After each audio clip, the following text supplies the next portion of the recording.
lawol ngol a tokkata a télécharge vidéo ha Facebook be koyɗum.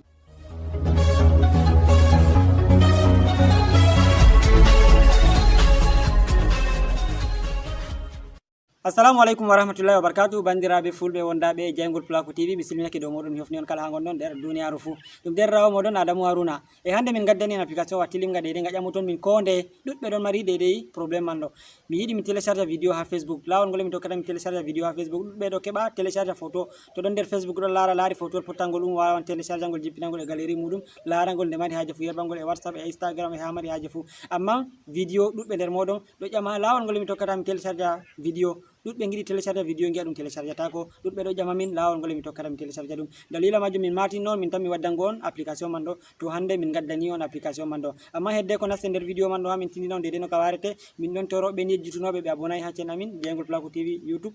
ma bo hande on arande maɗa wargo ha chaine ɗo, habdu laru saragal jungo maɗa ñamo a laran bindi boɗeji ɓe ɗo vindi abonné.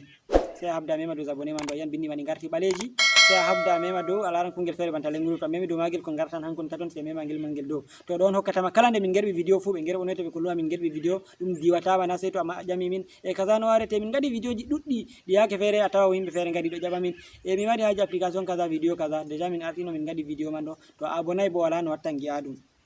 ngam may habdu abonu to a abonayi non. To a abonino bo a habda a wallito partage ugol lien deydey vidéo jamin e groupe heɓa yimɓe ɗuɗɓe ja abona. Ta gejjite waɗugo like moɗon ɗon nder ko ɓeddata sembiɗinango min jokke ha min gaɗa ko waddangon vidéo ji tilimdi ngam may ta min ɗuɗɗinan surutu en jehe gi'en deydey application ɗum lawol ngol tokkata a yaha télécharge application man ɗo ha no a hawrita ɗum a naftira ɗum ha yaha télécharge vidéo ha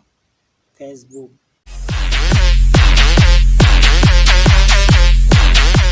Yawa sakiraɓe, arande man ɗo ni to a mari haji ha ya télécharge application man ɗo ha Play Store, a nastan Play Store banta noon bo wiɗa télécharge ugo application ko nde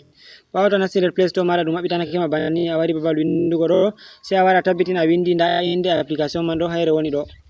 a laari nda inde man ɗo Facebook video downloader, tabbitina a windi banni. Ɓawa to a windi banni sai a mema dow majum a waɗa recherche, to a waɗi recherche ɗum waddonoyto application ji ɗuɗɗi, a tabbitina a waɗi a télécharge application ɗo. A laari je min kolli yake fere to min tindini application woɓɓe fere ɗon jaya télécharge application wa nanga min tindini gara mbiya min habdi waɗugo ɗum waɗaki, a tabbitina a télécharge nda application je mi holluma ɗo 3e jum ɗo, a mema dow maga banni. Ɓawa to a memi dow maga ɗum maɓɓitante ɗum waddante an ɗo ɗum holluma installé ma bo télécharge. Min déjà a yi mi arti mi télécharge application mai ɗum holli an ouvre. To jottana kanjum mi mari haje min e ngaɗu wodi vidéo mi laruno ha Facebook ko mi yiɗi mi télécharge ɗum fottani am, jotta mi wawan mi wurto mi loro mi yaha mi nasta nder Facebook am banni.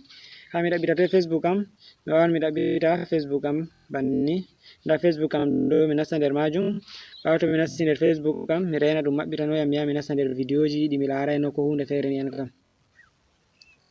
Jotta nda vidéo nda Facebook, jotta e ngaɗu waccu mi yaha mi ɗaɓɓita vidéo wol fere, mi wawan mi wara mi nasta ɗo jotta banni. Jotta nda vidéo ji ɗo ɗum fu ɗum vidéo ji deydey gonɗi ha Facebook, gataɗi ha Facebook. Mi wawan mi dirto les mi yi'a ko wodi vidéo ngol mi yiyata fottani am deydey je mi marata haje ha mi yaha mi télécharge.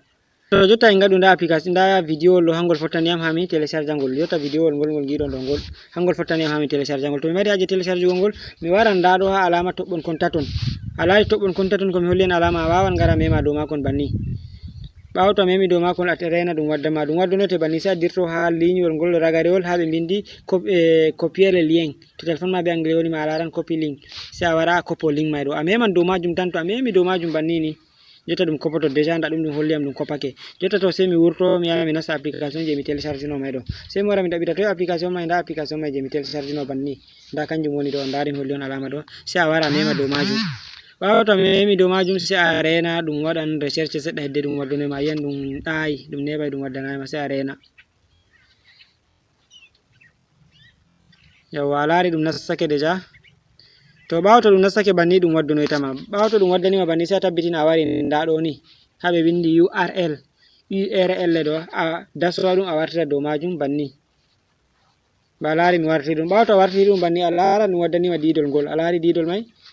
ɗon a warata a waɗa festin deydey lien je a copino mai, link je a copino mai ɗo mi tammi ɗuɗɓe ɗo nder moɗo ɗo andi no waddirta festin majum. A waran mema dow didol ngol mai jogoɗa kolel maɗa ko da second ɗiɗi sai jofta. Jotta misalu banni ha mi mema, mi memi jotta mi yofti, a laari no ɗum waddani am ɗum windi kole, sai a mema dow kole man banni. Ɓawo nde mi memi dow kole mai a laari kuje ɗo mai kolake, jotta sai a wara nda ɗo ha ɓe windi télécharger ni, na laari ba ɓe windi télécharger sai a mema dow majum to téléphone mabɓe anglais woni a laran ɓe windi download sai a mema dow télécharger man banni a laari mi memi dow majum jotta ɗum waɗa ɗum vérifier accu ɗum timmina waɗugo vérification giya ko ɗum waddanta yam jotta sai ndenen seɗɗa a laari ɗum timmini ɗum waddani yam a laari nda ɗo ɗum waddani yam ni a laari ɗo bo ɗum waddani yam ni ɗum ɗo ɗami an jotta kam mi yiɗi télécharge vidéo may ngol laaɓa wane to ngol laaɓa e wane ma nda MB man ɗo MB